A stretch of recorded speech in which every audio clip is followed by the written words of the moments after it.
All right, hello everyone. Welcome to week 3 of Apologetics course here. It's so good to be together. And we want to start tonight with a song of praise. Just preparing our hearts and centering our hearts around the Lord Jesus. So let's do that together.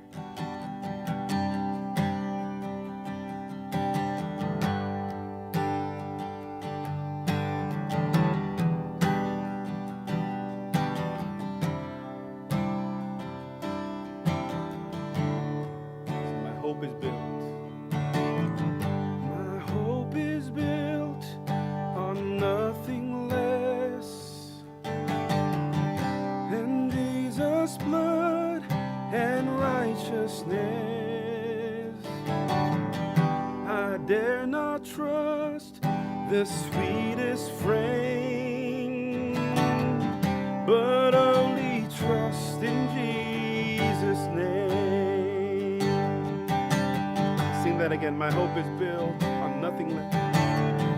My hope is built on nothing less than Jesus' blood and righteousness. I dare not trust the sweetest frame, but only trust in Jesus' name. Christ alone. Christ alone, cornerstone, weak made strong in the Savior's love. Through the storm, He is Lord, Lord of all.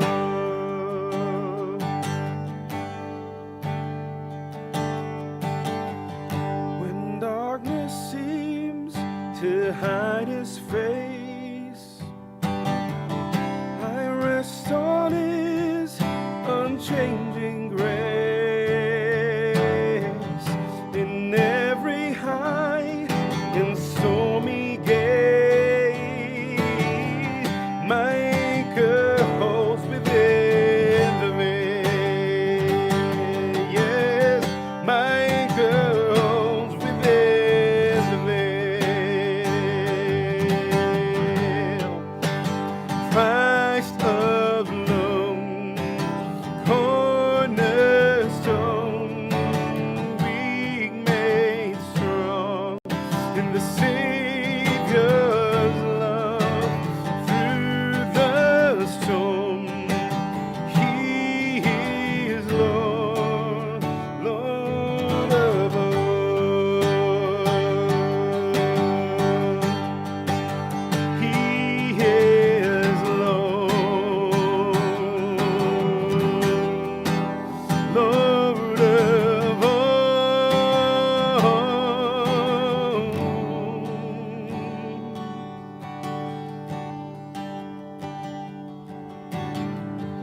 When He shall come with trumpet sound, oh, may I then in Him be found, dressed in His righteousness alone, faultless stand before the throne.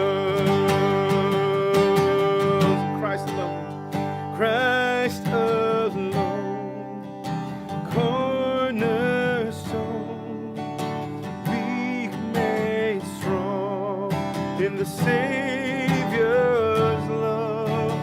Through the storm, He is Lord, Lord of all. So Heavenly Father, we thank you so much for you. Just for your grace, loving kindness, and goodness, God. We worship you. We enthrone you as Lord and King in our lives and in our midst, God. We welcome you in your presence. Holy Spirit, fill Pastor John Rittenhouse and all of us as we desire to grow and to grow stronger in our faith in you, God. So yes, bless this time, and we entrust this time in our souls up to you, Lord. We love you, and we want to love you more, God. In Jesus' name we pray, amen.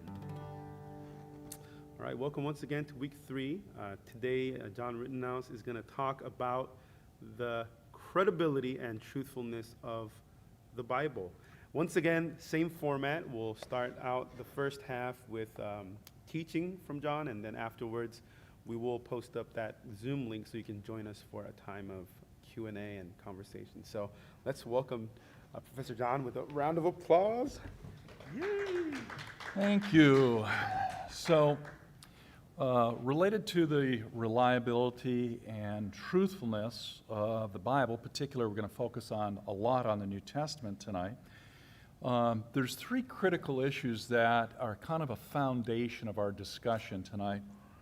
The first question or issue is it possible to communicate truth through the vehicle of language? Now, this is really what is called a postmodern challenge. So, postmodernism philosophically started in about 1950. It's still with us today, although there's some additional movements or new movements that are coming into cultures around the world.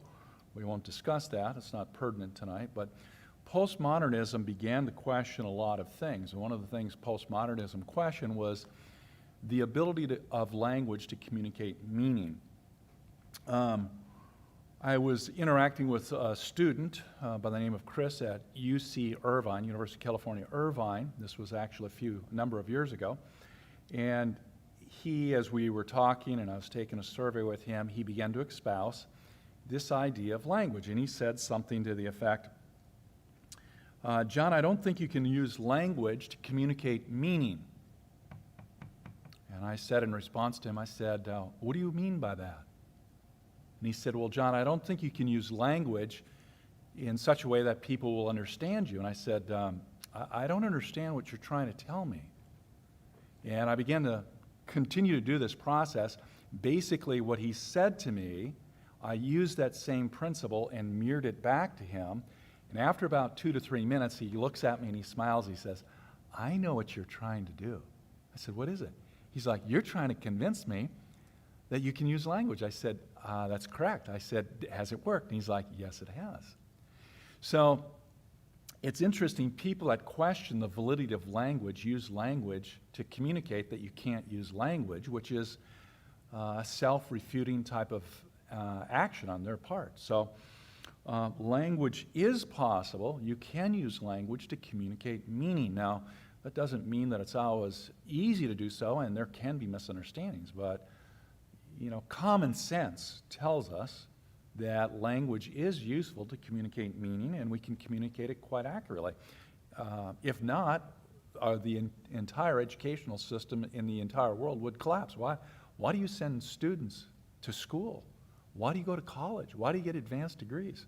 It would be pointless if language weren't at least significant and able to communicate that. So that's one of the challenges. So if you couldn't use language to communicate meaning, then having a written document, like the Bible or anything else, that uses language would be pointless. So that's one of the challenges that we'll face sometimes in our culture today, this issue of language. Most of us don't think of it because we think it's nonsensical, it's irrational, because we use language all the time. The second issue is probably more substantial and significant, and that is what we have in our hands today with the Bible, is it what was originally written whenever it was written? For the New Testament, it was written between 44 and 100 AD.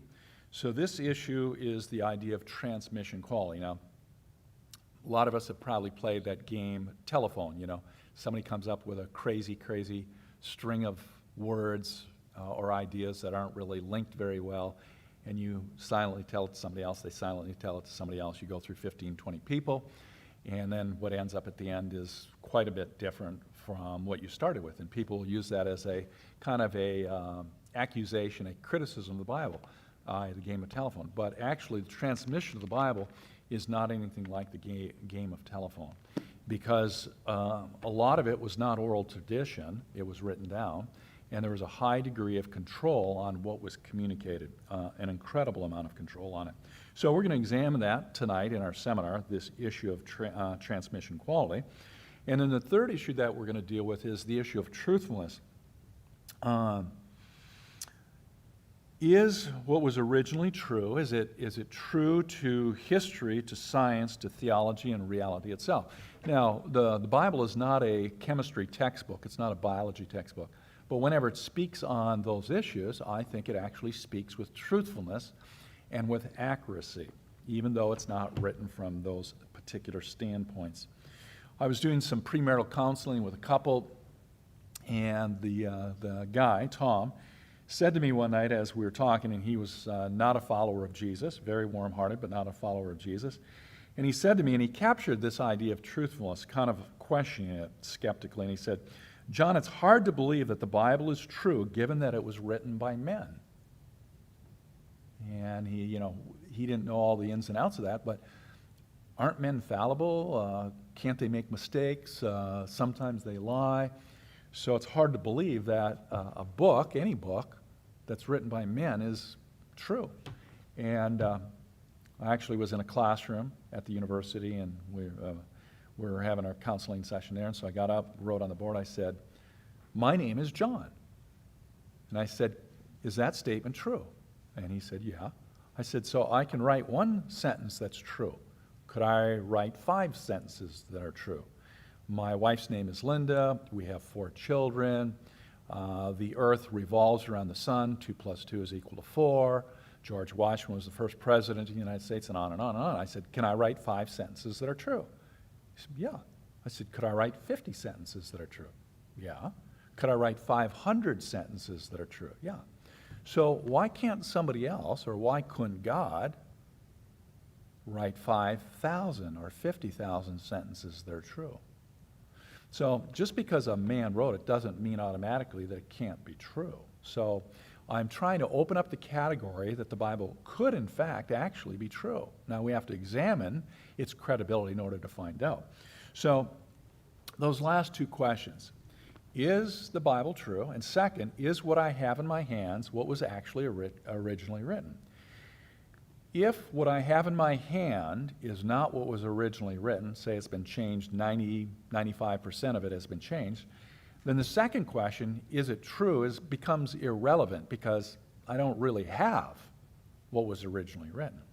But if the transmission quality is good and what I have in my hand is what was originally written, then the second question of whether or not it's true is a serious and significant and appropriate question. So we're going to actually deal with both of those. So, is the Bible even possible? Randy Newman, who's a Christian author, wrote in his book, Questioning Evangelism, said, isn't it reasonable to believe that a God who created us could, if he wanted to, communicate with us? And further, couldn't he do so through the vehicle of inspired writing? If God really does exist, wouldn't he have the ability to write a book that's true? Well, yeah, he would have the ability. Couldn't he use men to accomplish that purpose? Yeah, he could. So here's a story. It's one page, so it'll be a little bit long, but not too bad. It's about a Princeton a Princeton professor that focused on the Old Testament. His name is Robert Dick Wilson. Robert Dick Wilson is the man who mastered 45 languages and dialects. The story of Dr. Robert Dick Wilson stands as a remarkable testimony to the reliability of the Bible. Wilson's scholarship, in many ways still unsurpassed, gave the world compelling evidence that the Old Testament is accurate and trustworthy document. Dick Wilson was born in 1856 in Pennsylvania. In 1886, he received the doctor's degree. He continued his training at Western Theological Seminary in Pittsburgh, followed by 2 years in Germany at the University of Berlin. Upon his arrival in Germany, Professor Wilson made a decision to dedicate his life to the study of the Old Testament. He recounted his decision, quote, I was 25 then, and I judged from the life of my ancestors that I would live to be 70, so that I would have 45 years to work. I divided the period into 3 parts. The first 15 years I would devote to the study of the languages necessary. For the second 15, I was going to devote myself to the study of the text of the Old Testament, and I reserved the last 15 years of work of writing the results of my previous studies and investigations so as to give them to the world. Dr. Wilson's plans were carried out almost to the very year he had projected, and his scholastic accomplishments were truly amazing. As a student in seminary, he would read the New Testament in 9 different languages, including a Hebrew translation, which he had memorized syllable for syllable. This is hard to believe. This is amazing. Wilson also memorized large portions of the Old Testament in the original Hebrew. Incredible as it may seem, Robert Dick Wilson mastered 45 languages and dialects. Dr. John Valvord, president of Dallas Theological Seminary, called Dr. Wilson probably the outstanding authority on ancient languages of the Middle East. Dr. Wilson commented on his scholastic achievements, relating why he was devoted himself to such a monumental task. Most of our students used to go to Germany, and they heard professors give lectures which were the result of their labors. The students took everything because the professor said it. I went there to study so that there would be no professor on earth that could lay down the law for me or say anything without my being able to investigate the evidence on which he said it. Now, I consider that what was necessary in order to investigate the evidence was, first of all, to know the languages in which the evidence is given. So I determined that I would learn all the languages that throw light on the Hebrew and also the languages in which the Bible had been translated down to 600 AD, so that I could investigate the text myself. Having done this, I claim to be an expert. I defy any man to make an attack on the Old Testament on the ground of evidence that I cannot investigate. I can get at the facts if they are linguistic. If you know any language that I don't know, I will learn it. Wilson challenged other so-called experts in the Old Testament field, demanding that they prove their qualifications before making statements concerning its history and text. If a man is called an expert, the first thing to be done is to establish the facts, that he is such. One expert may be worth more than 1,000,000 other witnesses that are not experts. Before a man has a right to speak about the history, the language, and the paleography of the Old Testament, the Christian church has a right to demand that such a man establish his ability to do so. Dr. Wilson met his own challenge. For 46 years, Wilson had devoted himself to the great task of studying the Old Testament, carefully investigating the evidence that he had a bearing upon the historical reliability. Based upon his credentials, he was in a better position to speak as an expert than any other man. His findings drove him to the conviction that in the Old Testament, we have a true historical account of the history of the Israelite people. As a professor at Princeton, Dr. Wilson won international fame as a scholar and defender of the historic Christian faith. The emphasis of Professor Wilson's teaching was to give students such an intelligent faith in the Old Testament scriptures that they will never doubt them as long as they are alive. He tried to show that there is reasonable ground for belief in the history of the Old Testament. When he would debate critics of the Old Testament, they would read his credentials. He had the equivalent of 25 earned PhD degrees because of all the languages that he had studied. And they would read his credentials, and some of his opponents would actually concede the debate to him before they started because he was unparalleled in his expertise related to the Old Testament. Consider this thought process. God has the ability to communicate his truth. God has the desire to communicate his truth. Therefore, God has reason, it stands to reason, that God will communicate his truth. I was talking to one of my friends. He actually had a degree in avionics and aircraft. He's a pilot, and he actually worked for a company that retrofitted old DC-3 planes and made them kind of state-of-the-art with new engines and avionics. And so he's very familiar with aircraft. And I said to him one day, I said, Dan, the 747, how many repair manuals do you think are for that aircraft? 747, up until recently, probably the most amazing commercial aircraft ever manufactured, engineered, designed, and flown ever in the world. That thing is absolutely phenomenal.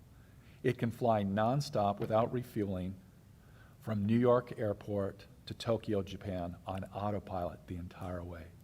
This thing is an amazing plane. I said, how big are the repair manuals? And he kind of got this smile on his face and he said, probably 3 to 4 feet high, the number of repair manuals for this plane. I said, why would somebody take all that energy to write a repair manual?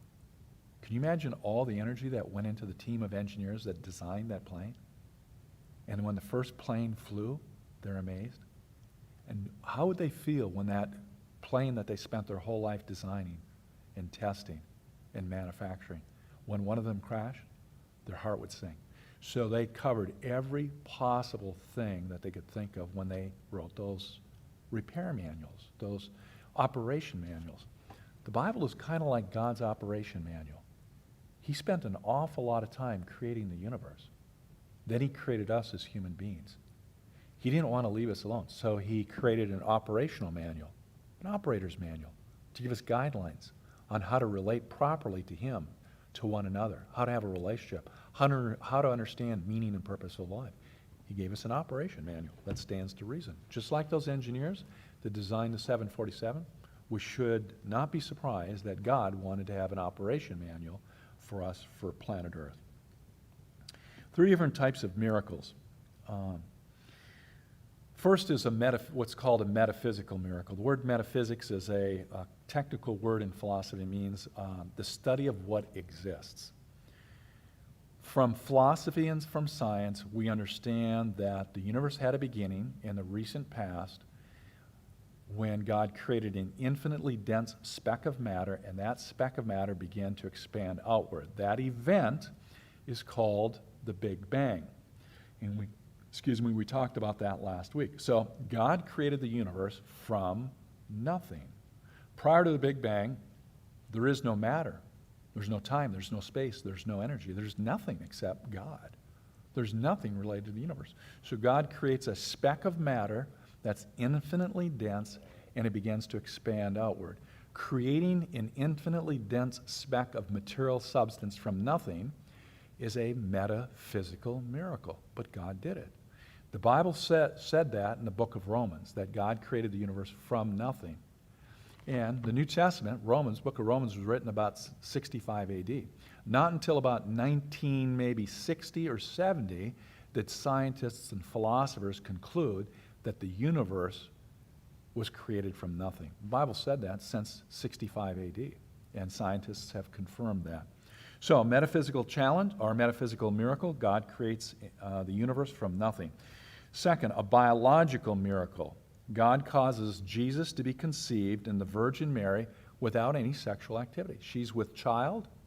The Holy Spirit, the text of Scripture says the Holy Spirit is one that caused conception.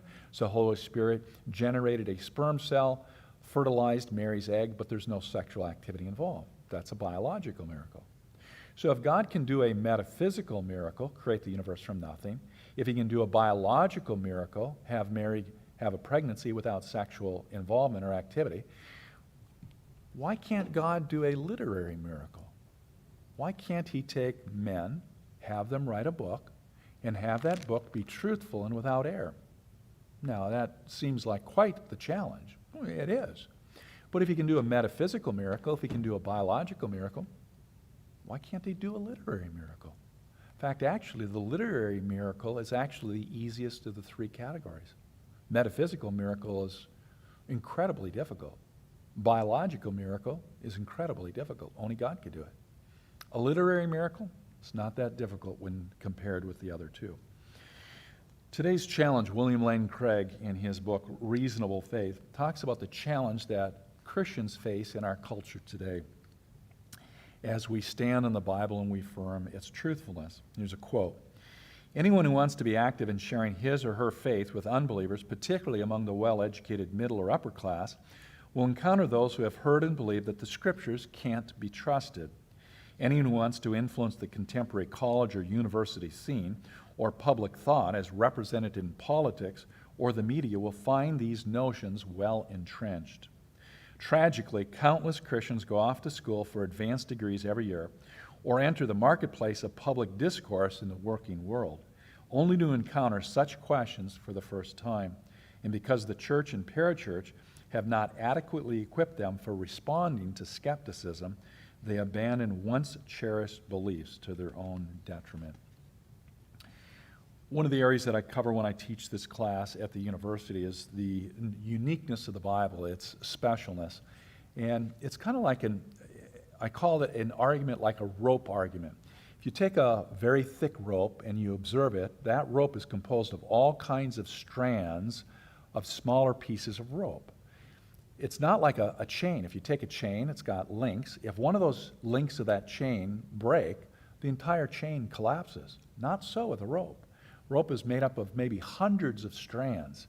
And if you break one of those strands, the rope is still substantially strong. If you break 10 of them, 15 of them, if it's composed of 100 strands, the strength is only diminished by a little bit. So I want to use kind of a rope type or cumulative argument for the reliability and truthfulness for the Bible. The Bible is unique. The word unique means one and only, sole, different from all others, having no equal. It's a quote from a professor that studied Middle Eastern books. His name is Montero Williams, and after 42 years of studying various Eastern books, he compared them to the Bible, and here's his observation. Pile them, if you will, on the left side of your study table, but place your own Holy Bible on the right side, all by itself, all alone, and with a wide gap between them, for there is a gulf between it and the so-called sacred books of the East, which severs the one from the other utterly, hopelessly, and forever. A veritable gulf which cannot be bridged over by any science of religious thought, end quote. He said the Bible is in a class all by itself. It's incredible.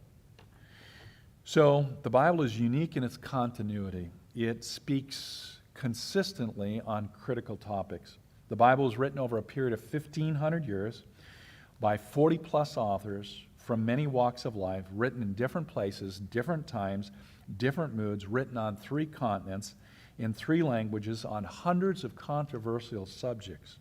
And it speaks with unity and harmony from Genesis to Revelation. In contrast, take one controversial subject, whatever you want.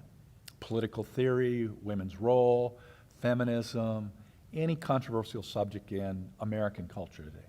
So one subject, one time period, take one discipline, psychologists or women's studies or whatever, one particular group or profession, and ask them about this controversial subject. Is there going to be unanimous agreement on the topic? No. There's going to be a massive divergence in every possible opinion on a controversial subject, in the same culture, same language, same time period, same discipline educationally. So the Bible, speaking with unity and continuity and harmony on controversial subjects, even though it was written over a 1,500-year time period by 40 different authors in lots of different walks of life, is astounding. It's unique in its continuity. It's unique in its reproduction. Been reproduced more than any other book in history. The first book ever to be printed on Gutenberg's printing press in 1455 was the Bible. Unique in its circulation. It's the most printed, the most translated, the most circulated book in all of human history. It's unique in its translation. In 2000, there was over 2,200 languages that some or all of the Bible had been translated in. Trivia question. What are the first 2 books of the Bible that are translated when Christians go into a culture where Christianity is not present? What are the first 2 books of the Bible that they translate? First book is the book of Genesis, because it lays a foundation for God being creator and creating the universe and man, and the fall of man, and the plan or the prediction of God bringing man back into a relationship with God. And the second book that's translated is a New Testament book, the Gospel of Luke. Those are the first 2 books to be translated. There's a film that was produced in about 1978 entitled Jesus. And it's biblically accurate to the birth, life, death, and resurrection of Jesus. That film has been translated or dubbed into over 1,300 languages. Sometimes I'll ask my students in my class at the university, I'll say, what is the second most translated or dubbed film after the Jesus film? And they'll guess all kinds of stuff, and then I'll narrow it down. I'll say, it's a Disney film. And then they'll guess a little bit more, and I say, second most translated film in history is Lion King. Not very many, I'm guessing maybe 20. The Bible is unique in its survival through time, through persecution, through criticism. The French philosopher Voltaire predicted the extinction of the Bible within 100 years of his life. Yet 50 years after his death, the Geneva Bible Society was using his printing press in his home to print the Bible. God has a sense of humor. Through criticism, theologian Bernard Ram says, 1,000 times over, the death bell of the Bible has been sounded, the funeral procession form, and the inscription cut on the tombstone, and the committal read. Here lies the Bible, it's dead. But then he says, but somehow the corpse never stays put. Bible is unique in its teachings. For example, the value and the role of women. I was speaking at a small college in Wisconsin called Ripon College. That city is famous for cookies called Ripon Good Cookies and Speed Queen washers and dryers. Used to be manufactured there. And I was speaking there, and during the Q&A time, I was challenged by one of the feminist professors with my comment. I said, every place in the world where Christianity is not the dominant religion and Christianity goes in that culture, two things from a sociological standpoint happen every single time. The economic standard of people increase because of the influence of Christianity. And second, the role of women actually is increased. The value and role of women is increased in that society. She was a feminist study professor, not a conservative, and she didn't like what I said, partly because she didn't like Christianity, and she thought Christianity was oppressive to women. That's false. It's not true. Jesus gave tremendous position to women in his life, in his ministry, and in his personal life during his time of ministry, and even before that. Some of his closest friends were Mary and Martha and their brother Lazarus. He had great relationships with them, as the New Testament attests. So anyway, this professor kind of gets in my face, and she says, that's not true. And before I had a chance to respond, there was a Christian student from the country of Malaysia who jumps in. He's like, John, I want to comment on this. And she said, what John is saying is true. I'm from a country where Christianity was not the dominant religion.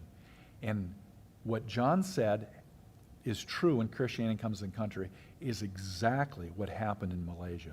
Economic standard went up of all people, and women had a higher role and value in society because of the influence of Christianity. So the Bible talks about the value and role of women, talks about the presence of predictive prophecy, predicting what's going to happen in the future.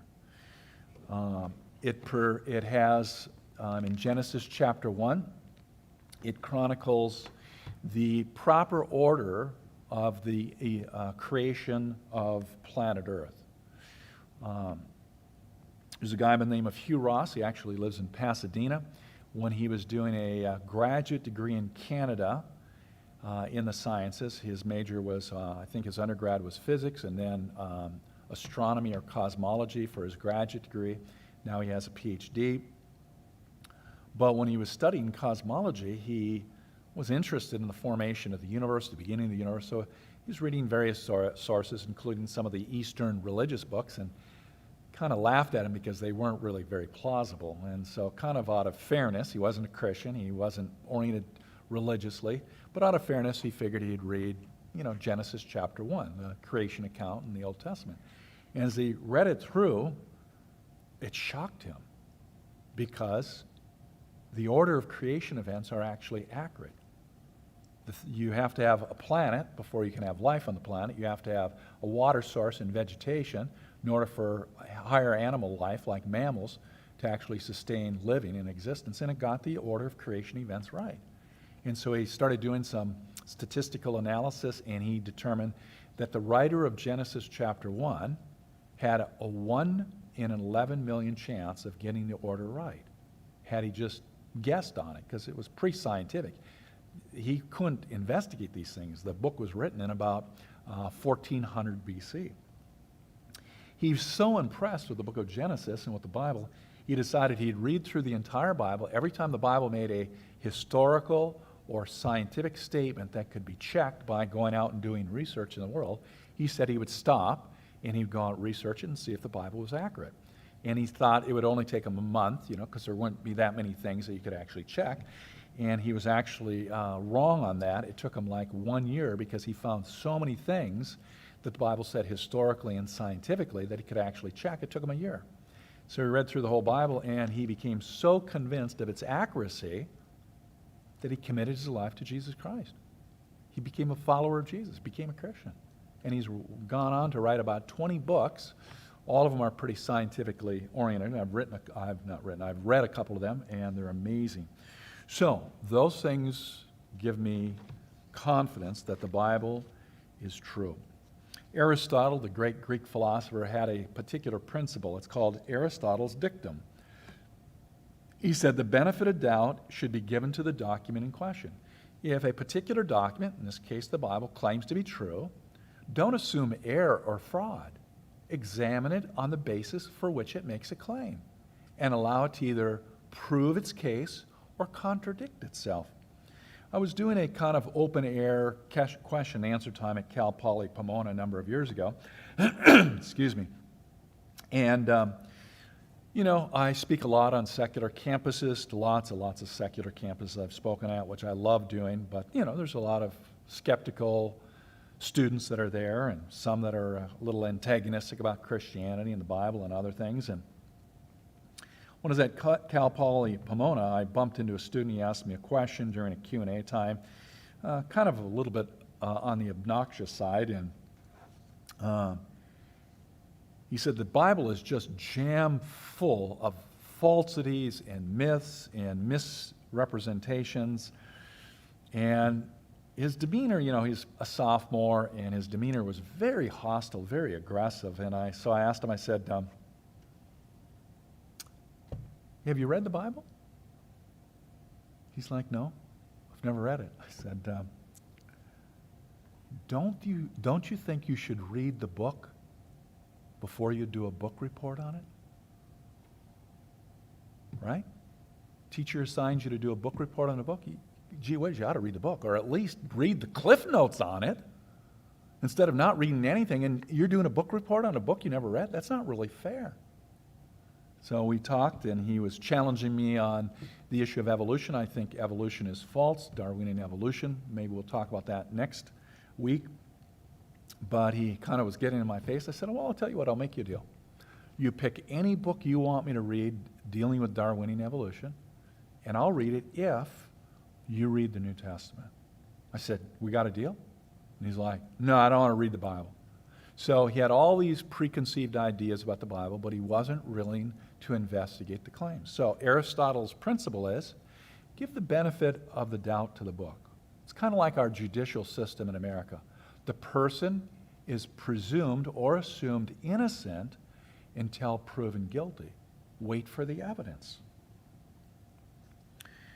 So I want to talk about three kind of categories of information as we get at this issue of the truthfulness and the transmission quality of the Bible. So I want you to remember this little acrostic map, like you're going to pull out a map or you do MapQuest, try to find someplace. I like the paper maps a lot because of my age, but I still use my phone for MapQuest. But you get out a map. So a map, spelled M-A-P. So that's going to be three categories that we're going to talk about tonight. First is manuscripts. The second, A, stands for archaeology. And the third, P, stands for prophecy. So those are three major things we're going to look at related to evidence tonight. There's a military historian, C. Sanders, that worked for the United States government, and he proposed three tests related to examining whether any historical document, like a military historian, you're recording events about military conflicts or wars or military campaigns, and he talked about three things. First, which he called the bibliographical test, which is what we're going to dive into quite a bit. Bibliographical test, internal evidence test, external evidence test. The bibliographical test deals with when a particular document, in this case we'll say the New Testament, when a particular document was written originally. What is the date of the copies that you have of the New Testament? So, for example, the New Testament was written between 44 and 100 AD. What's the first manuscript that we have? What is it dated? First manuscript that we have of the New Testament is not a complete manuscript. Actually, it's a small 2.5 inch by 3.5 inch piece of cheap paper called papyri. That's dated 125. It's called the John Ryland Papyri. It's known as P for papyri, paper, cheap type of paper, P52. How it got the 52 number, I don't know, but it's P52. So 125. So last book of the Bible, book of Revelation, about 100 AD. The John Ryland Papyri is actually a small piece of the Gospel of John, which was probably written, I'm guessing, 80, 85 AD, and we have a manuscript of it in 125, and that's actually extremely short period of time, as we're going to see when we delve into it. So that's the bibliographical test. When is the original written? When are the manuscripts? And how many manuscripts do we have? So we're looking at the time interval and the number of manuscripts. Those two pieces of data will give you an extremely good conclusion or evidence to talk about how well has this book been reproduced. And we're going to look at other pieces of literature in ancient times, and we're going to compare them. Internal evidence, is the Bible or any document under question, like the New Testament, is it consistent with itself? And then external evidence, when it says something like Hugh Ross, when it says something related to history or science and you go out and you do your research, did it tell the truth? When it says that so-and-so was the governor of this particular region in the Middle East at this time period, you go out and check. Is it true? Did it tell the truth? And we're going to look at some examples. That would be the area of archaeology with external evidence. We can get at it. The bibliographical test is an examination of the textual transmission by which documents reach us. In other words, since we do not have the original documents, they've crumbled and disintegrated because of their age, how reliable are the copies we have in regard to the number of manuscripts and the time interval between the original and extant copy? Now, the original oftentimes is referred to in the literature as the autograph, or the original. And then you have manuscripts. Manuscripts are hand-printed versus printing press or Xerox photocopies. So prior to Gutenberg's printing press in 1455, if you wanted a copy of the book of Romans or any document, Homer's Iliad, Shakespeare's Romeo and Juliet, although that was way after, but if you wanted it prior to 1455, you're going to have to make hand copies of it because you don't have photocopies and you don't have a printing press. So prior to that, we have all these manuscripts. So, concerning manuscript evidence. So, some examples from ancient literature. Plato, the Greek philosopher. Plato wrote a particular work called Tetralogies. He wrote other works, but I'm focusing on specifically, as an example, his work called Tetralogies. He wrote this particular work in 400 BC. When's the first manuscript that we have of that writing? When is it dated? 900 AD. So what's the time span, the time interval between the original and the first manuscript? 1,300 years. That's a long time. How many manuscripts do we have of that particular work of Plato? 7. Caesar wrote about the Gallic Wars. When did he write? Approximately 100 BC.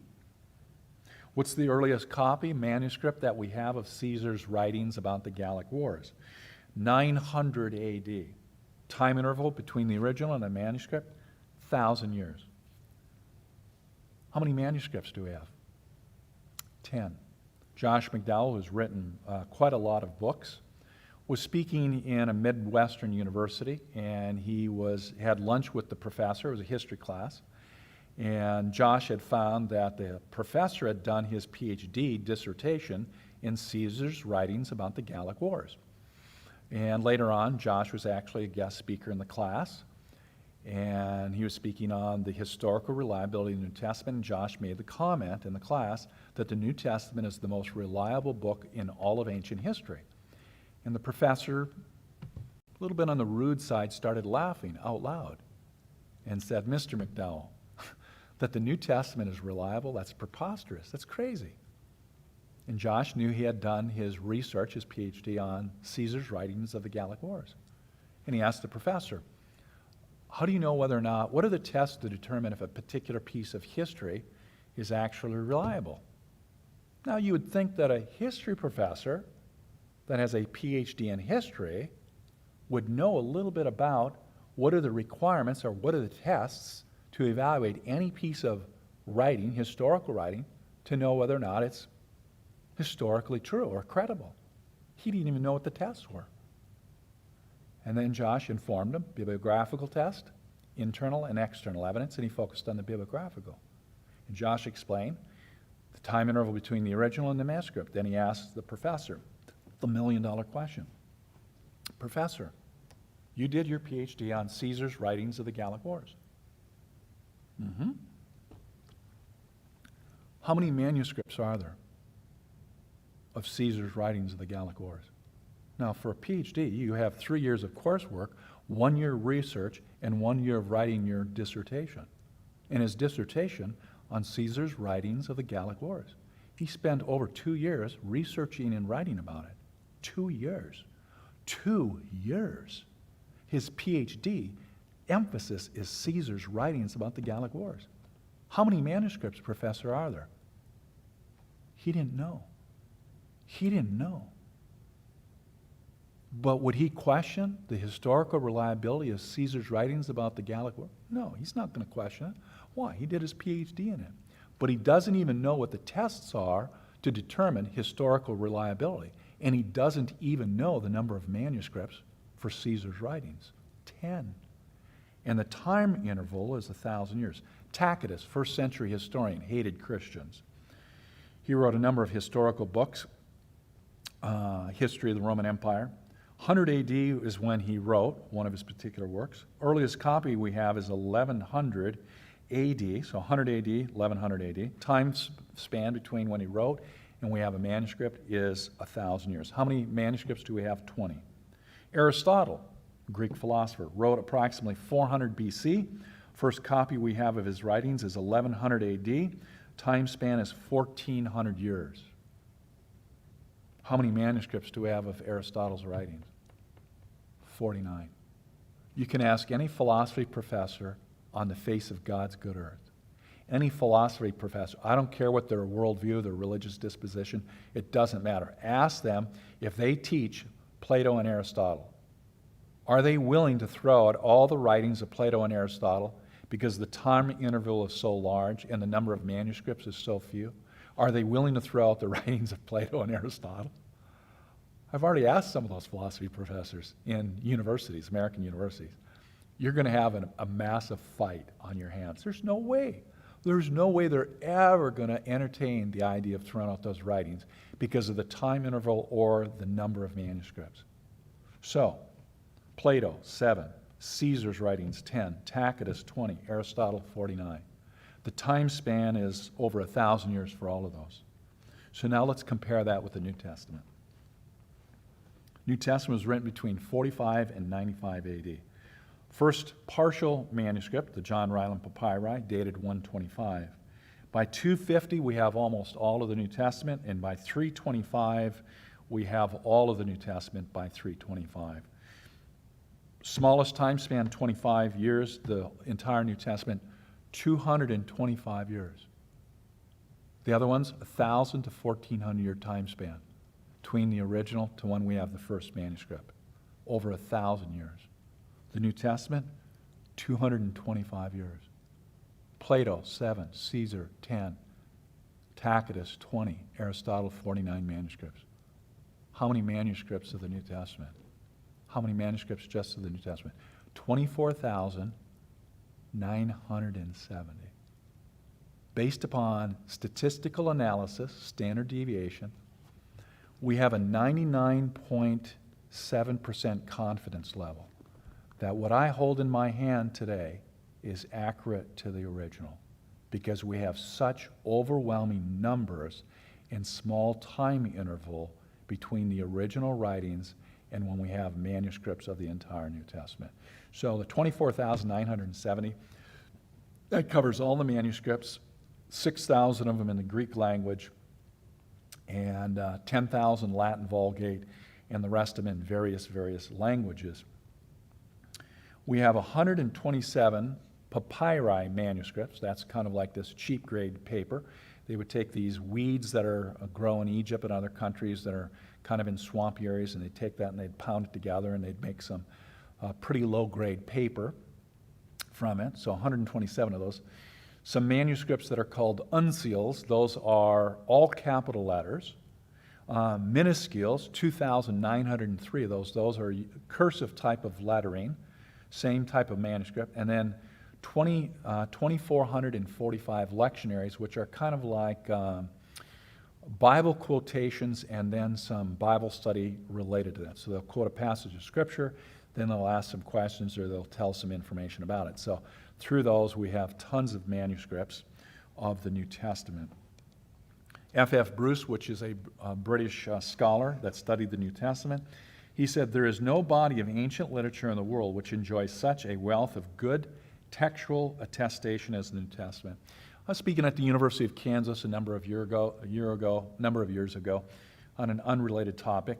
Actually, the topic was kind of a interesting but kind of odd topic. It was entitled "The Occult, the Supernatural, and Life After Death." Because in my title of my lecture I had put the word occult, it attracts people that traffic in the area of witchcraft and paganism. So at that university there was a student group, about 25, that were part of the local pagan/witchcraft group. They came to my lecture, which I was very happy that they did.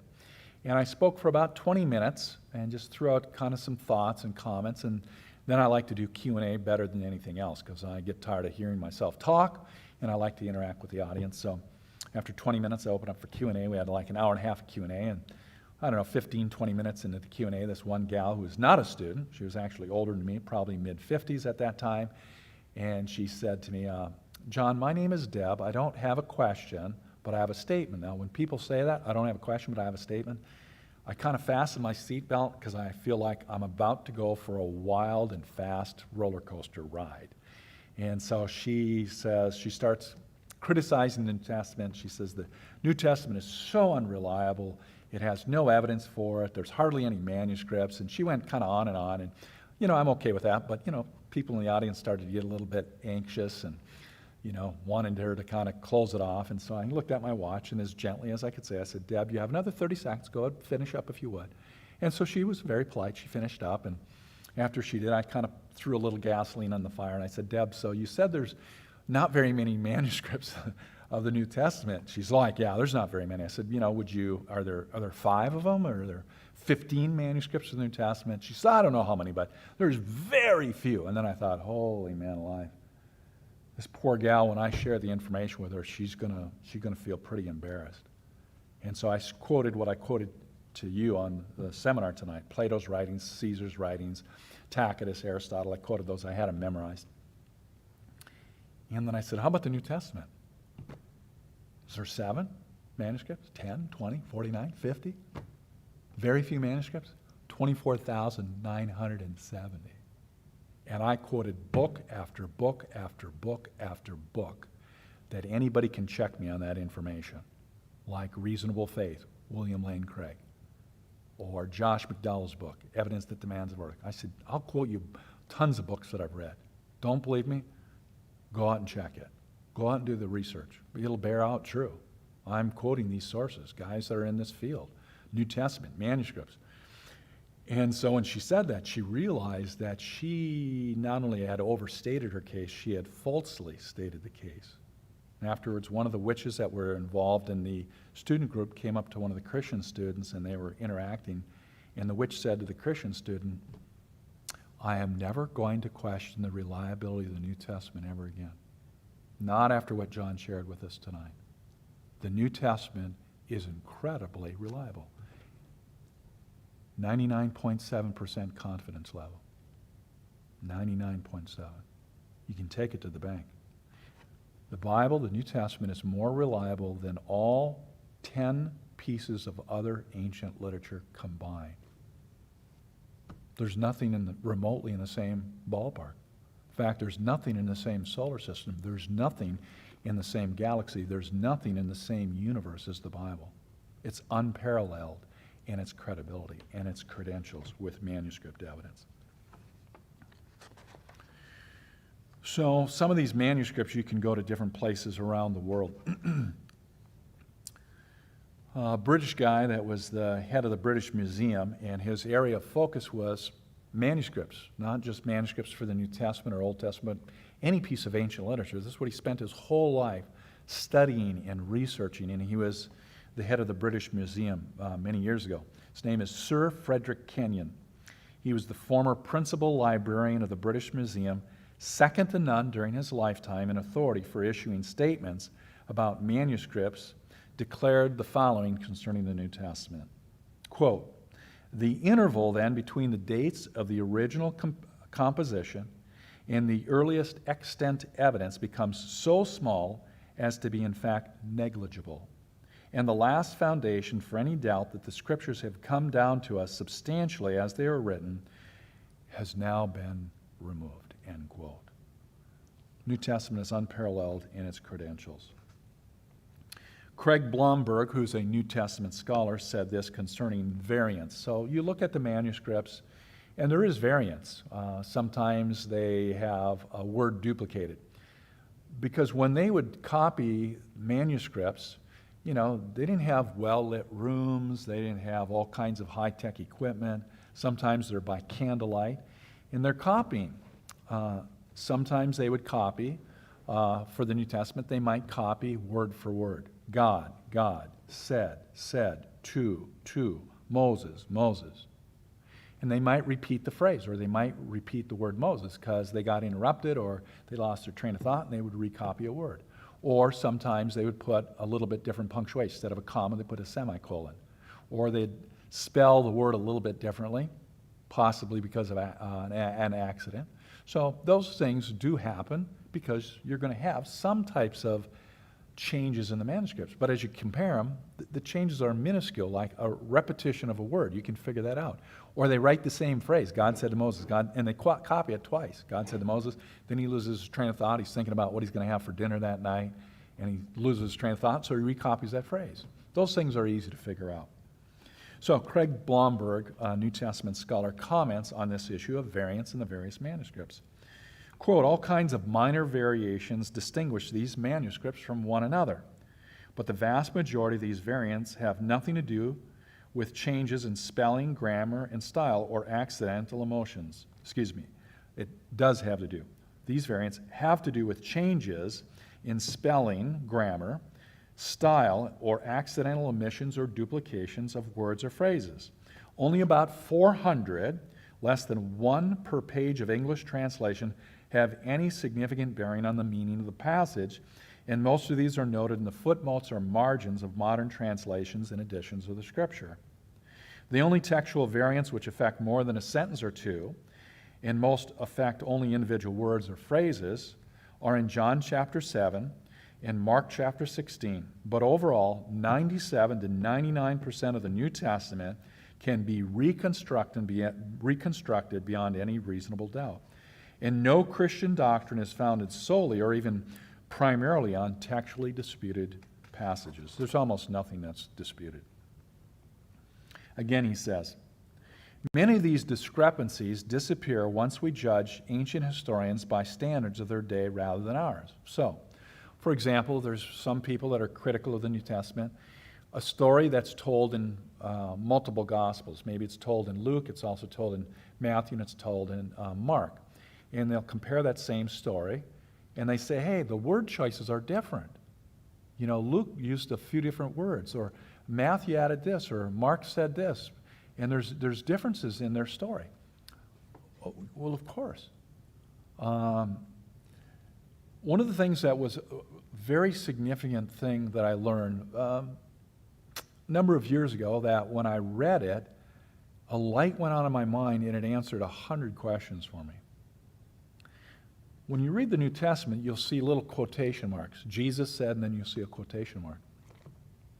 Well, in our American English culture, when we see that, what we assume is like modern day news media who have their handheld recorder and they're interviewing someone and they say, Mr. President or Senator or businessman so-and-so, what do you think about such and such? And they, they tape record them.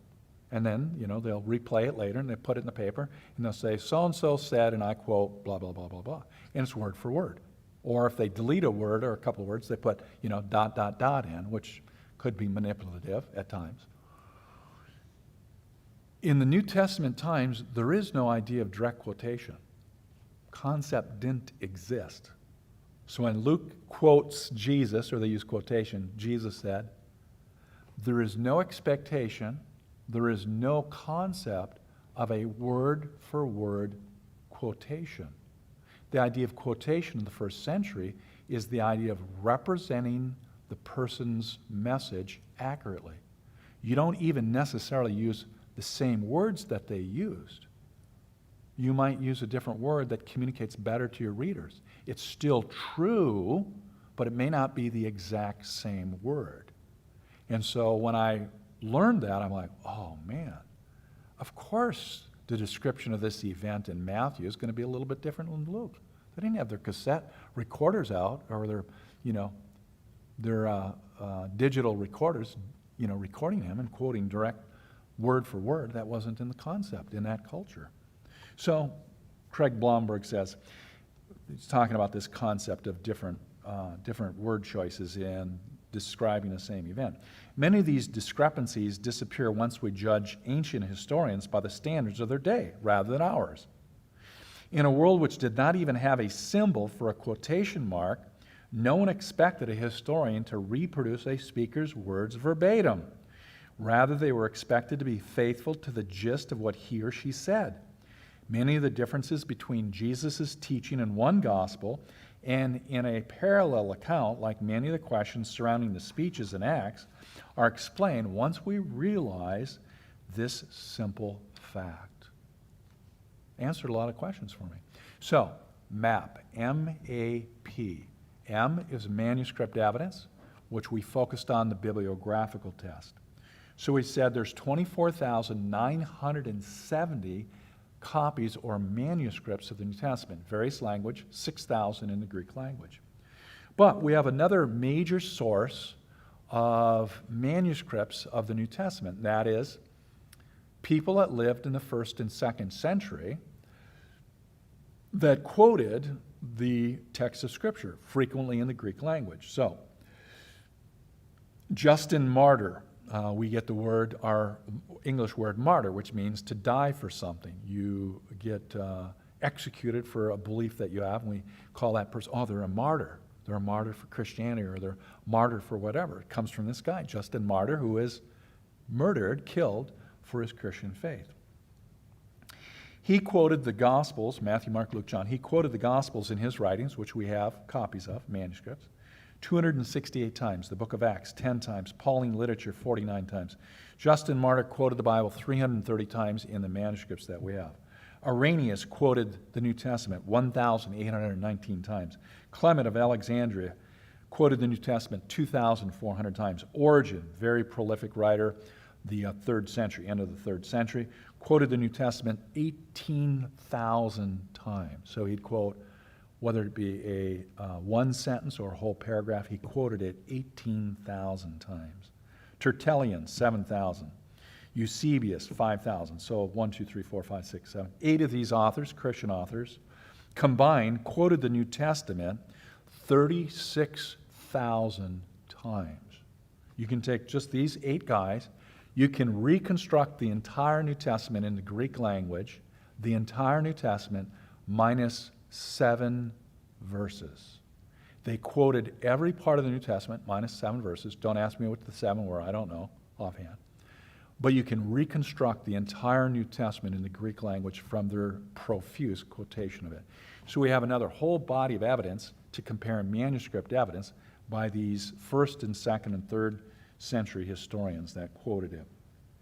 So, bibliographical test dealing with manuscripts. Now, with this whole area of manuscripts, MAP manuscripts, and the historicity of the Bible, we talked about Bibliographical test, internal evidence, external. And I just want to mention very briefly some categories of internal evidence. And you can get more of this in the book Case for Christ. 1/3 of the book is dedicated to this issue of the reliability of the New Testament. And he talks about 8 things. The intention test. Were the writers of the New Testament, what was their intention in writing it?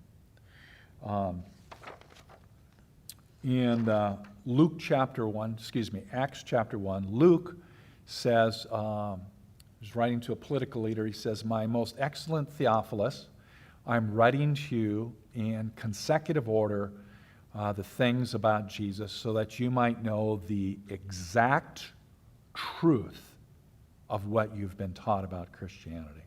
So Luke's intention, according to Acts chapter 1, verses 1 through 4, is, I want to tell you the exact truth about these things that you've been told.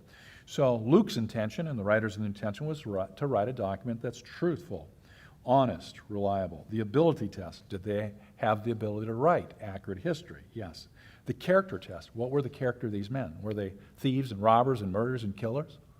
No, they were extremely religious Jews that reverenced the Scriptures, the Old Testament Scriptures, that wanted to reverence and honor God and were truthful men in general. They had great character.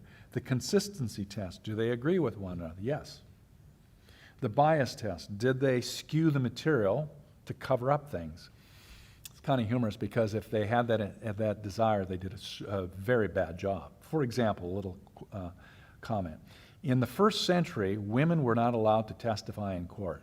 Their testimony was considered worthless. Now, I don't agree with that, of course, but that was the cultural setting of the first century. That's still true in some Middle Eastern countries. In Muslim culture, a woman's testimony is only worth half of what a man is. Still, that's in the Quran. So in the first century, women's testimony was considered worthless. The 4 Gospels in the New Testament, Matthew, Mark, Luke, and John, who are the witnesses? Who do the authors of the Gospels record as the first witnesses to the empty tomb and Jesus' resurrection? All 4 Gospels list numerous women as evidence for the resurrection. Now, if they were going to kind of filter stuff up and kind of massage the deal and kind of, filter stuff out and kind of make it better than it was, they would have left this out. But they didn't. They recorded that the first witnesses to the empty tomb and the resurrection were women. Why did they do that? Because it was true. They didn't skew the material. So things like that, were they biased or did they cover up things? The evidence is no, absolutely not. Corroboration tests. Can their statements be independently verified? Yes, lots of them, like Hugh Ross, that took a whole year to investigate historical statements in the Bible, both in the Old and New Testament. Yes, they can. Not everything can, but many of them can. And the adverse witness test. Who could have corrected the gospel accounts? A lot of people. So the disciples, after Jesus' resurrection, 7 weeks later, the Apostle Peter, who was scared to death when he was confronted earlier, before Jesus' resurrection, and he denied knowing Jesus 3 times. 7 weeks later, he's standing up in Jerusalem preaching to a crowd of probably about 10,000 Jewish people. And he says to them, Acts chapter 2, "You Jews murdered the Messiah." Now, Peter was Jewish. And so that's not a good way to win a PR contest, So, he's kind of stating the obvious. And he said to them as evidence, he says, but that's okay. That's totally fine, because this was part of God's prearranged plan, that Jesus would die on the cross for man's sins and raised from the grave. So, hey, I'm not bent out of shape over this. It's part of God's plan, his predetermined plan, that he would die and raise again. And Peter says, the tomb is empty. The tomb is empty. And he speaks to 10,000 Jewish people in the city where this took place. If this wasn't true, holy man alive, he's going to get pushback like you've never had ever before. If I say, Barack Obama was never president of the United States, if I say that in public, I'm going to have a hail of fire ringing down in my ears. They're going to say, "What planet are you from, John? Of course he was president. He served for 8 years. I voted, Somebody'd say, and I voted for him, and I voted for him too, and, I mean, man alive, I'm going to get so much pushback. People are going to show me pictures and history books and photos and videos and, all kinds of stuff as evidence. They're going to, of course he was president. So if Peter would make these claims, the tomb is empty, Jesus is alive, if they didn't disagree with him, they would have pushed back. They didn't. Now, we'll carry this little thing about the empty tomb. If Jesus' body was still in the tomb, the local authorities would have went down to the county morgue. They would have put Jesus' body on a ox cart and ran it into the center of the city in Jerusalem in the middle of this 10,000 people crowd and said, "Hey, Peter, you idiot, here's your alive Messiah. Man, he's dead. Look at his body. Man, he's right there." He didn't get pushback. In fact, that day, out of the 10,000, 3,000 Jewish people committed their life to Jesus as their Messiah and began to follow him as their Messiah. So, the adverse witness test, that's internal evidence. And then external evidence, we're going to look at the MAP, M-A-P, manuscripts we looked at. Now we're going to look at archaeology, which is the area of external evidence. Confirmation from history and from archaeology. So here's a quote from Luke chapter 3, verse 1 says, "Now in the 15th year of the reign of Tiberius Caesar, when Pontius Pilate was governor of Judea, and Lysanias was tetrarch of Abilene." Now, tetrarch is kind of like a mayor of a city. It's a political position. Tetrarch of Abilene. So Luke says this in Luke chapter 3, verse 1. And some critics of Christianity would read that, and they would say, hey, there's no evidence of Lysanias ever being the leader of a city in this area, Abilene, the city Abilene, in this geographic region, Judea. So Christians got a lot of flack for this statement. Dr. John McRae is a New Testament scholar and archaeologist. He's still alive. He said, quote, "An inscription was later found from the time of Tiberius from AD 14 to 37, that's when this guy reigned, which names Lysanias as tetrarch in Abilene near Damascus, just as Luke had written. It turned out there had been 2 government officials named Lysanias. Once more, Luke was shown to be exactly right." Luke's statement in Acts chapter 17, verse 6, he makes another comment about a political leader, a different word, the term politarchs, which is again like some political office, like a governor. Another quote from the book Case for Christ. "For a long time, people thought that Luke was mistaken because no evidence of the term politarch had been found in ancient Roman documents. However, an inscription on a first-century arch was later found that begins, 'In the time of the Polyarchs.' You can go to the British Museum and see it for yourself, that particular stone arch. And archaeologists now have found more than 35 inscriptions that mention politarchs. Several of these in Thessalonica, from which the same period Luke was referring to. Once again, the critics were wrong, and Luke was shown to be right." John Ankerberg, in his book dealing with the New Testament, said, "If Luke was so painstakingly accurate in his historical reporting, on what logical basis may we assume he was credulous or inaccurate in his reporting of matters that were far more important, not only to him, but also to others?"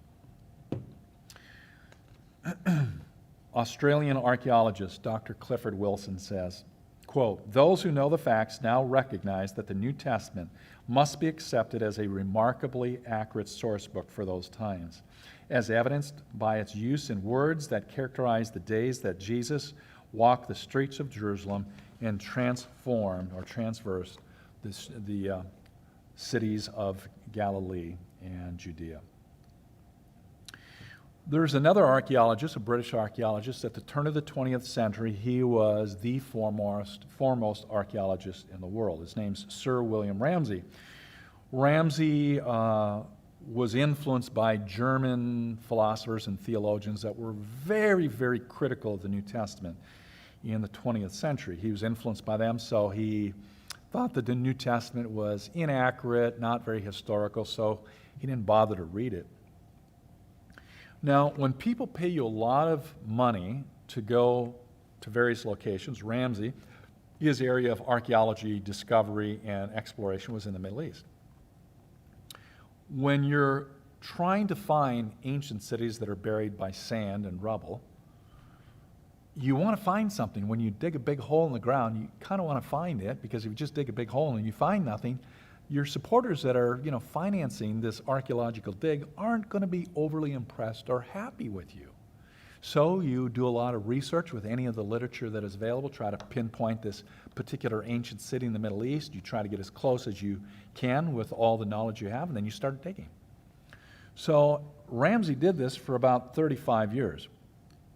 And he ran out of books to read that dealt with the cities and geography of the Middle East. So kind of after he exhausted all that books, after about 35 years of doing archaeology, he finally picked up the New Testament, read Luke's book, the book of Acts.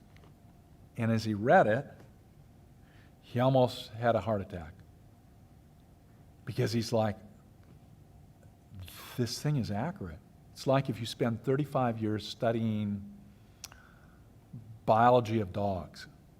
35 years. You do a PhD on it, 3 PhD, you do research on it. Then somebody writes a book about the biology of dogs and you read it. You've got so much background knowledge. If that person doesn't know what they're talking about in that book, you're going to know it really, really fast, because this is your area of expertise. So Ramsey's area of expertise was Middle East, cities and geography of it. So as he reads the book of Acts, he is shocked in a pleasant way because it's so reliable. Here's what Ramsey said. Luke is a historian of the first rank. Not merely are his statements of fact trustworthy, he is possessed of the true historic sense. This author should be placed along with the very greatest of historians, end quote. Sir William Ramsey. Ramsey was very critical of the New Testament, was not a follower of Jesus. After he read the book of Acts and compared it with his knowledge of archaeology in the Middle East, Ramsey was so convinced of the truthfulness of the New Testament, he committed his life to Jesus Christ, became a follower of Jesus. And he said, Luke is a historian of the first rank. He's one of the best historians about this period of history, one of the very best. Nelson Gluck is a Jewish historian. He's not a follower of Jesus. He said it's worthy emphasizing that in all this work, no archaeological discovery has ever controverted a single properly understood biblical statement, end quote. There's a number of periodicals, monthly magazines. One is called Biblical Archaeology Review, published every month. Archaeological digs that are going on in the Middle East that support statements, cities, locations, comments, political leaders that are mentioned in the New Testament. Almost every city that's mentioned in the New Testament, you can go over to the Middle East and you can visit those cities. They're still there, almost all of them. And if they're not, they'll have signs to where they used to exist. So, can we use language to communicate meaning? Of course we can. We do it all the time. Every time we speak, every time we read a book, every time we write a paper, we're using language all the time. Second, how reliable is the Bible to the New Testament? Incredibly. Because of manuscript evidence, internal evidence, external evidence. Manuscript evidence, time interval is very short. 200 years minimum. We have 24,970 manuscripts of the New Testament. We have a 99% confidence level that what I hold in my hand is exactly what was originally written. Manuscripts, archaeology, last thing, prophecy. Prophecy in two different categories of prophecy. One, messianic prophecy, prophecy dealing with Jesus' entrance into human history and the details of that. There was a mathematician that taught in 3 different California schools. His area of expertise was statistical analysis. His name's Peter Stoner. And in the early 70s, he wrote a book entitled Science Speaks. He used his expertise in mathematics to statistically evaluate the chance that any man in all of human history would be able to fulfill certain numbers of prophecies that are made in the Old Testament. So, the Old Testament makes predictions about the future coming of the Messiah, such as the Messiah would be born of a seed of a woman, not a seed of a man, i.e., that's an idea of a virgin birth. He would be born of a virgin. He would be a descendant of Abraham. Abraham had two sons, Ishmael and Isaac. The Old Testament predicted that the Messiah would come through the lineage of Isaac, not Ishmael. Isaac had two sons, Jacob and Esau. Esau is the older son. Usually lineages are traced through the oldest son, not the younger son. The Old Testament predicted that the Messiah would be traced from the lineage of the younger son, Jacob, not Esau. That's significant. That the Messiah would be from the tribe of Judah, from the family line of Jesse. Now, there's 12 tribes of Israel. Now, the Messiah is supposed to also have the position of being a priest, but all priests have to come from a specific tribe, the tribe of Levi.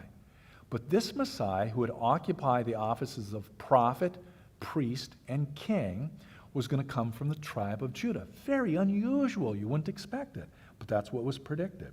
He would come from the family line of Jesse. Jesse had 8 sons, and it predicted that the Messiah would come from the youngest son, David, or King David. Jesus would, or Messiah would be born in Bethlehem. He would be called Lord. He shall have the title of Emmanuel. He would be preceded by a messenger. He would be betrayed by a friend for 30, not 29, not 31 pieces of silver, not gold. The money would be thrown into the temple. The money would use to buy a graveyard. He would be wounded and bruised. He would be smitten and spit upon. He'd be mocked. He'd be crucified with thieves, and on it goes. There's about 250 to 300 predictions in the Old Testament concerning the future coming of the Messiah. Stoner, in his book, Science Speaks, it's still in print, calculated the statistical probability that any man in human history would fulfill 8 specific prophecies. He picks them out, he delineates those prophecies, kind of almost at random. He's not trying to pick the easy ones. He just picks 8 that he can get at a little bit better statistically. What's the chance that any man of all of human history would fulfill 8 prophecies out of the 300? 1 chance in 10 to the 17th power, and that number means nothing to you unless you're a statistical math major. But this illustration will. The state of Texas is big. I've driven through the whole state. It'll take you 3 days to drive from one end of the state to other, driving in a car at about 60, 70 miles an hour. Driving 10 hours a day. It's going to take you a long time. It's a big state. Take the state of Texas, bury the state of Texas 2 feet deep in silver dollars.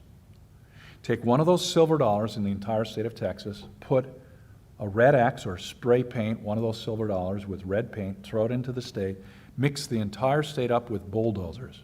We'll take slips of paper.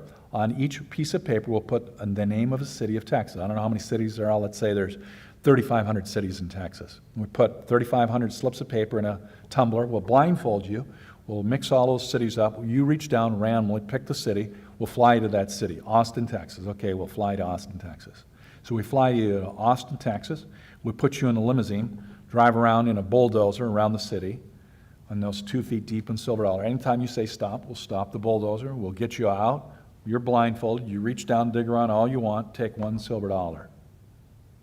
The entire state of Texas, buried 2 feet deep in silver dollars, 1 silver dollar with a red X. The chance that you'll get the red X silver dollar is 1 chance in 10 to the 17th power. You think anyone in history is going to be able to fulfill 8 prophecies by chance? It's impossible. It's not improbable. It's impossible. Stoner goes on to say, what's the chance of any man in all of human history fulfilling 48 out of 300 prophecies? This gets interesting. The probability is 1 chance in 10, not to the 17th power, 157th power. Again, number doesn't mean anything. Our universe has 200 billion, that's letter B, billion, not million, 200 billion galaxies. We're part of the Milky Way galaxy. One minuscule part of the Milky Way galaxy is called, our particular solar system with its 8 planets. 9 if you let Pluto in, but they kicked Pluto out, so you got 8. So we got 8 planets. Maybe there's more, we haven't found them, who knows. Pluto's been declassified as a dirty ice ball. This is trivia. All 8 planets revolve around the sun on the same plane. Pluto's plane is like this. His plane of orbit is like this. Totally different plane, and it's like a dirty snowball. It's very small. So they kicked it out of the club. So we got 8 planets, not 9. Our solar system is a small part of the Milky Way galaxy, and there's 200 billion galaxies. The universe is really big. I don't know how many, but so if you take every atom in the known universe and you make every atom a new universe the size of our existing universe, and you add up all of those atoms in those multiplicities of universes, the number of atoms in all those universes is 2.5 times 10 to the 157th power. 157th power. So you you get a little bit of an idea. Stoner's illustration is this. You take 1 inch of electrons, you put electrons side by side by side, and you count those electrons at 250 per minute. You don't get vacation, you don't get a bathroom break, you don't get lunch, dinner, you don't get nothing. Continuously, 250 per minute. How long will it take you to count 1 inch of electrons? 19 million years. Take 1 cubic inch of electrons, 1 inch by 1 inch by 1 inch, counting at 250 per minute. How long will it take you to count 1 cubic inch of electrons? 19 million times 19 million times 19 million years, or 6.9 times 10 to the 21st power years to count them. Take 1 electron, put a red X on it, throw it into the cube, mix it up, blindfold yourself, reach down and take 1 electron. What's the chance you'll get the red X electron? The same chance that any man in all of human history will fulfill just 48 prophecies. Impossible. William Dembski, he's got a PhD in mathematics and a PhD in philosophy, so he's very attuned to an area called philosophical mathematics. He has written books related to this, and he said, certain things that you can put on a piece of paper, like if you take a quarter and you flip a quarter and you let it land on the table or on the floor, what's the chance that it'll land heads up 10,000 times in a row? You can calculate that probability. You can put a number on a piece of paper. It's never going to happen, but you can calculate that by factorials, like n exclamation point, 1 times 2 times 3 times 4 times 5 times 6 times 7, something along those lines with statistics. Let's say that it could happen if you did it, you could flip that quarter 1 quarter every 10 seconds. Well, let's say, for discussion's sake, you would need 1 million years to be able to do that. But let's say that all of human history, there's less than 1 million years. So only 100,000 years, just for the sake of discussion, because those numbers we can think of.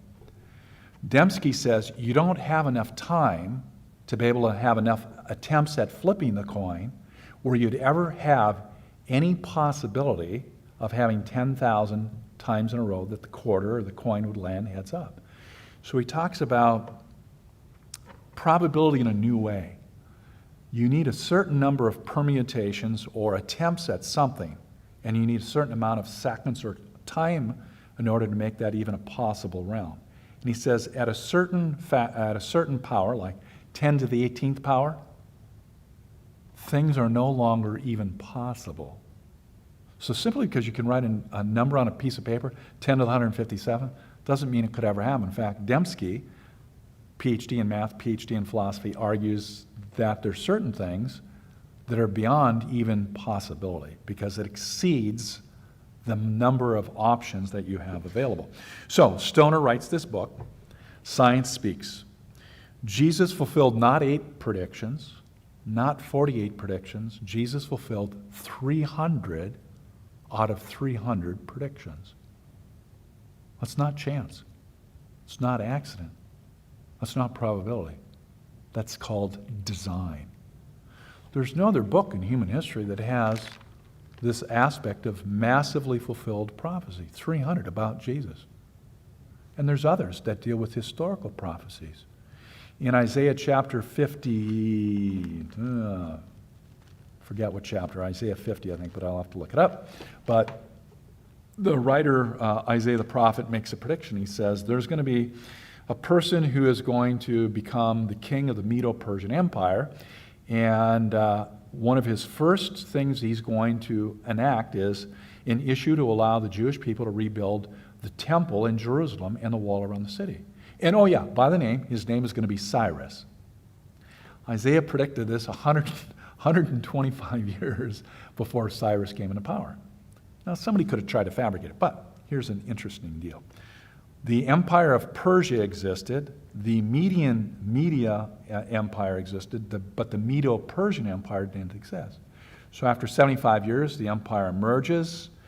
Eventually, Cyrus becomes king. One of the first things he does is he issues an edict for the Jews to be allowed to go back to Jerusalem to rebuild the temple and the wall around the city.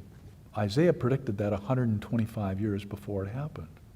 And there's lots of historical prophecies in the Old Testament and in the New Testament about events that are going to come about. In the book of Daniel, it talks about the nation of Israel being dispersed twice and then coming back as a nation. Prior to 1948, historians would read that prediction in the Old Testament and they'd say, you Christians are out of your minds, you're nuts. I mean, there's hardly 5 Jews in the same city any place on the planet. Now, that's hyperbole, it's over-exaggeration. But Israel didn't have a country for a long time, since when they were destroyed in 587, 586 with Nebuchadnezzar, and they're dispersed under Roman rule. And so for centuries and centuries, people would read that and they're like, man, this Bible is out of their mind. It's crazy. And then 1948, Israel became a nation. It still exists. That was predicted in the Old Testament. That was predicted in about 587 BC. The nation of Israel would be dispersed twice, come back a third time from that writing, that particular date of writing. So we have the Bible's transmission quality and also its truthfulness. We also have confirmation based upon miracles that are contained and we can examine. So let me close 5 or 10 minutes more with a couple of things dealing with that people oftentimes ask is, how do we get this particular book? Why not more books of the New Testament? Why these particular ones?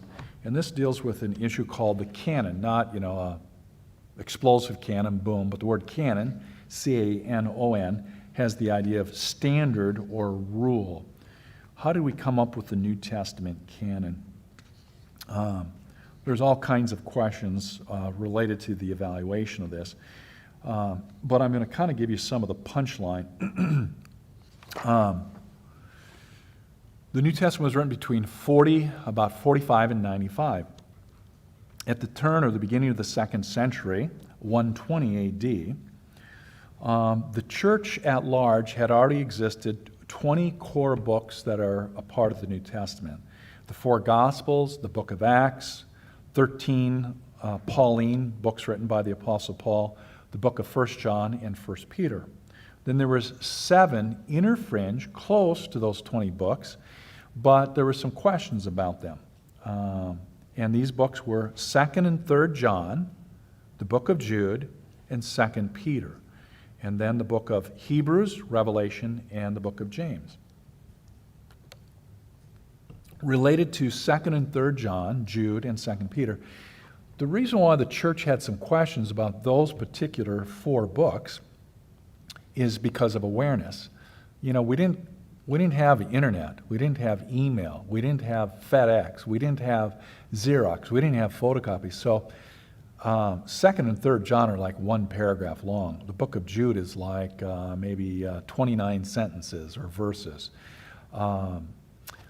So all of those books aren't reproduced all the time, and they're not widely distributed. In fact, this is one of the ancient challenges related to the scriptures is reproduction, copying them, circulation, organizing of them together. So these 4 books, 2 John, 3 John, Jude, 2 Peter, there's some questions about them because a lot of the church wasn't aware of them. They hadn't seen them. And then the other 3 books, the books of Hebrews, Revelation, and James, the issue there is they were wondering who the author was. Who wrote the book of Hebrews? We don't know for sure. Book of Revelation, it says John, but which John? John the Baptist? John the Apostle? Another guy, Elder John? So there's some questions. Then the book of James. Is it James the half-brother of Jesus? A different James? So there were some questions at the turn of the 2nd century.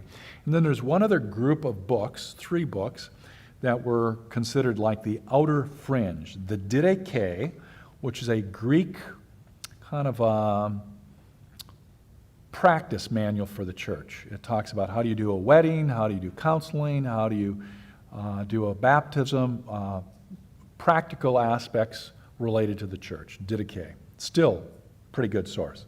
Another one called Shepherd of Hermes and the Gospel of Barnabas. Those are the only 3 books outside of what is in our New Testament, the only books that were ever seriously considered by the church. So the Didache, Shepherd of Hermes, and the Gospel of Barnabas. Those are good historical books, helpful. But the church examined them and said, they're nice, but they weren't written by an apostle. They're not really dealing with the same subject material as the New Testament. And when you read it, it doesn't energize your heart. It's like you don't get fired up. And so they're like, they're nice, but we don't think they're a part of sacred scripture. So, they put those aside. They're still in circulation. You could still get them and read them. They're not bad books. But after 120, basically, the books of the New Testament, the 27 books, were never seriously in question. And then later on, on the beginning of the 4th century, you had something called the Codex. The Codex is putting together all the books of a particular work. So if you go to the library, you get a book, and you say a book that says The Complete Works of William Shakespeare. Well, when that book was originally printed, The Complete Works of William Shakespeare, you're actually going to have to make a decision whether or not William Shakespeare wrote the play Romeo and Juliet. Well, you're like, of course he wrote it. Well, actually, historians have some question of whether or not he actually wrote it or whether somebody else wrote it. So if you're going to have a book, The Complete Works of William Shakespeare, you're going to have to make a decision about whether or not you're going to put Romeo and Juliet in that book, The Complete Works of William Shakespeare. Because if they're complete, you don't want to leave one out, right? So when you have the Codex and you're going to put all the books of the New Testament together, it's called Codex, you're going to have to make a decision about the Gospel of Barnabas, the Didache, the Shepherd of Hermes. What other books? You're going to have to make a decision. Do we put in the book of Judas or these other apocryphal books that were written late in the 2nd century? And then you have a second issue as you try to do this is, turn of the 2nd century, 303, the Roman Emperor Diocletian demanded that people turn over sacred writings like the New Testament, and they were going to be burned. He called people that turned over those writings detractores. We get our word traitor from that word. So, if you've got the Shepherd of Hermes, that little, paper, that little writing, you got that at your apartment in, Israel, and a Roman emperor sends his soldiers, and they come to the door and they say, hey, do you have the Shepherd of Hermes here? You going to lie to him? Or are you going to just, I don't know. If they find it, they're going to take it, but they're also going to take you, and they're going to execute you. So if your life is on the line, are you going to risk your life for the Shepherd of Hermes? When the answer to the question historically is no. Christians never risked their life for the Shepherd of Hermes. They never risked their life for the Gospel of Barnabas. They would never risk their life for the Didache. What if they had the book of Romans or the book of Acts? Would they give up those books to the Roman guards? No. No. They would take the chance of that book being found and their life being taken from them. Why? Because it was worth, in their mind, worth dying for. Because these books were part of sacred Scripture. So you kind of get an idea. You're gonna be very careful in your decision making. The disciples, the early Christians, were willing to die for any of these 27 books. The three outer fringe, ain't no way. So in the 4th century, by about the end of the middle to the end of the 4th century, 350, we have a codex called Vaticanus and another one, Sinacanus, that are complete copies of the Bible, both Old and New Testament, by 350. So that's pretty quick when you examine that the New Testament was written between 45 and 95 AD. And we have complete codex, a complete copy of both the Old and New Testament, particularly the New Testament. So these decisions of what were a part of the Bible were made very, very early. Lee Strobel, who's the author of The Case for Christ, interviews probably the foremost Greek scholar and Greek manuscript expert that was alive at that time. He actually passed away about 6 years ago, Bruce Metzger. Lee Strobel asks him, he says, Dr. Metzger, all these decades of scholarship, of study, of writing textbooks, of delving into the minutiae of the New Testament text, what has that done to your faith, your personal faith? Dr. Metzger, oh, it has increased the basis of my personal faith to see the firmness with which these materials have come down to us, with a multiplicity of copies, 25,000, some of which are very, very ancient. Lee Strobel. So I started to say, scholarship has not diluted your faith as a Christian? He jumped in before I could finish my sentence. Dr. Metzger, on the contrary, it has built my faith. I've asked questions all my life. I've dug into the text. I've studied this thoroughly. And today I know with confidence that my trust in Jesus has been well placed. He paused while his eyes surveyed my face. Then he added for emphasis, very well placed. We have more than enough evidence to say that the transmission quality of the New Testament is unparalleled in all of history. More manuscripts of better quality than any other piece of ancient literature in the entire world.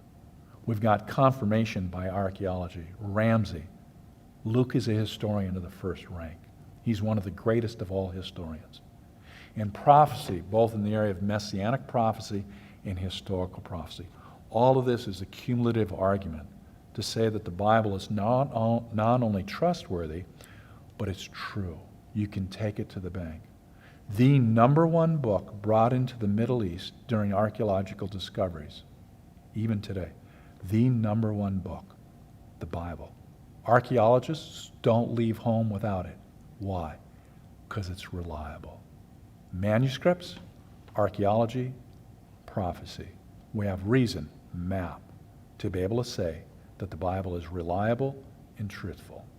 Look forward to seeing some of you in our Zoom session that's coming up now.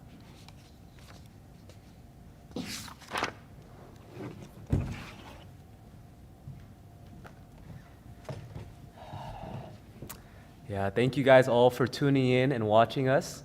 We're going to take a quick 3 to 5 minute break, and then we'll meet you guys in the Q&A Zoom session.